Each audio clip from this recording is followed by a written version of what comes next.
Department of telecommunications द्वारा mobile handset पर संचार साथी ऐप को प्री इंस्टॉल करने का निर्देश देने के बाद से ही देश की राजनीति में विवाद खड़ा हो गया है। विपक्ष ने इसे जासूसी करने वाला ऐप बताया है, वहीं सरकार इसे साइबर सिक्योरिटी के लिए जरूरी बताकर पेश कर रही है। कांग्रेस सांसद प्रियंका गांधी ने कहा है कि यह एक स्पूफिंग ऐप है। It is snooping app, so you know what it is then. You said snooping app, so it is a snooping app.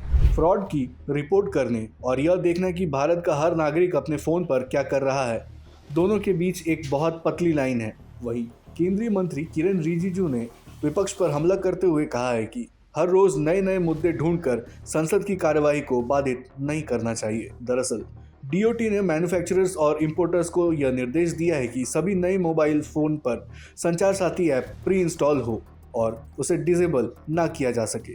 वहीं पुराने मोबाइल में इस ऐप को सॉफ्टवेयर अपडेट के जरिए इंस्टॉल करने को कहा गया है। इसके लिए कंपनियों को 90 दिन की डेडलाइन दी गई है। जानकारी सामने आते ही विपक्ष ने सरकार को निशाने पर ले लिया है। प्रियंका गांधी ने कहा, यह एक स्पूफिंग ऐप है।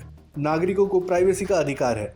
हर किसी को परिवार, दोस्तों को मैसेज भेजने की प्राइवेसी का अधिकार होना चाहिए, बिना सरकार की नज़र के। वे इस देश को हर तरह से तानाशाही में बदल रहे हैं। पार्लियामेंट इसीलिए काम नहीं कर पा रही है क्योंकि सरकार किसी भी चीज़ पर बात करने से मना कर रही है। विपक्ष पर इल्ज़ाम लगाना बहुत आसान है। वे किसी भी चीज़ पर चर्चा नहीं होने दे रहे हैं। एक हेल्दी डेमोक्रेसी चर्चा की मांग करती है। फ्रॉड की रिपोर्ट करने और यह देखना कि भारत का हर नागरिक अपने फ़ोन पर क्या कर रहा है के बीच एक बहुत पतली लाइन है।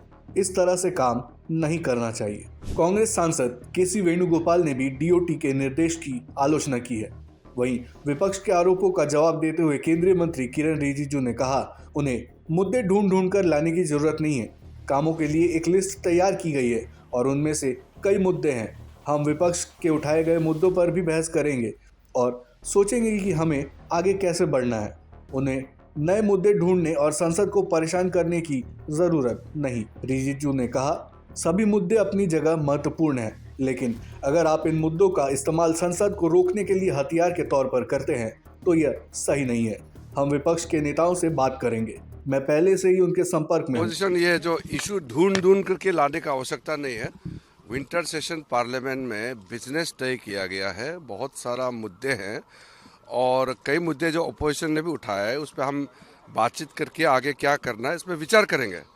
नए नए मुद्दे ढूंढ करके पार्लियामेंट को डिस्टर्ब करने के लिए बहाना बनाने का कोई आवश्यकता नहीं है। हर मुद्दे अपने जगह में इम्पोर्टेंट है, लेकिन मुद्दे को आप हथियार बना करके पार्लियामेंट को स्टॉल करेंगे, ये तो ठीक नहीं है। मैं आज मैं अपोजिशन प्रमुख नेताओं से बात करेंगे। वैसे भी मैं टच में हूँ। मैं कुछ और बात लेकर के उनसे बात करूँगा। देखिए, हम शुरू से कहा है कि अपोजिशन पार्टी से बातचीत करने में हम बहुत ही अपने आप को आगे रखते हैं। मैं पीछे नहीं हटता हूँ और पार्लियामेंट्री डेमोक्रेसी में एक दूसरे के बीच में आदान प्रदान होना चाहिए। देखिए, उनके जो इश्यूज है उसको हम कम नहीं आंक रहे हैं, लेकिन इश्यूज बहुत होते हैं। एक इशू नहीं है, देश में कई इशू होते हैं। हम उनके मुद्दों को कम नहीं आंक रहे, लेकिन देश में सिर्फ एक नहीं बल्कि कई मुद्दे हैं। वहीं देवरिया से भाजपा के सांसद शशांक मणि त्रिपाठी ने डीओटी के कदम का बचाव किया। उन्होंने कहा, यह एक बहुत ज़रूरी कदम है। मैं आईआईटी से हूँ, इसीलिए मैं समझता हूँ कि किस तरह से साइबर अटैक हो रहे हैं। यह कम्युनिकेशन ऐप लोगों की सिक्योरिटी की भावना को बढ़ाएगा। हमारा डेटा बाहर नहीं जाएगा और नागरिकों की सुरक्षा का हर पहलू जो पक्का किया जाना चाहिए उसे डिजिटली सुरक्षित किया जाएगा। नहीं, देखिए, प्राइवेसी के लिए भी हमारी संचार साथी ऐप में पर्याप्त उपयोग है। कोई प्रकार का प्राइवेट डेटा उसमें नहीं होता है। मैं समझता हूं कि इससे किसी व्यक्तिगत व्यक्ति पे कोई आक्षेप नहीं होगा। ये सुचारू रूप से चलेगा। जनता में अगर संचार होगा न्यूज़ का, तो मेरे हिसाब से उसका प्रभाव पॉजिटिव रहेगा। इसके आधार पर ना कोई स्नूपिंग है, ना कोई कॉल मॉनिटरिंग है।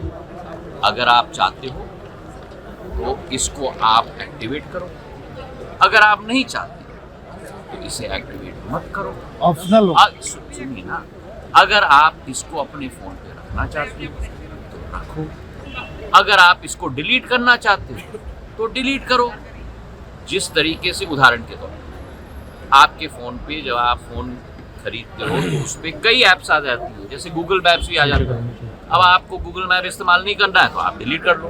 अगर आपको संचार साथी इस्तेमाल नहीं करना है तो डिलीट कर दो। ऑब्वियसली डिलीट कर सकते हो आप, कोई प्रॉब्लम नहीं है। सर लेकिन तो विपक्ष बात क्लेरिफिकेशन अभी तक एक मिनट, वही तो हर भ्रम डेटा प्रोटेक्शन ये कस्टमर प्रोटेक्शन की बात है और हर भ्रम को मैं तोड़ने की कोशिश कर रहा हूँ। आपको डिलीट करना है तो आप डिलीट कर दोगे आप।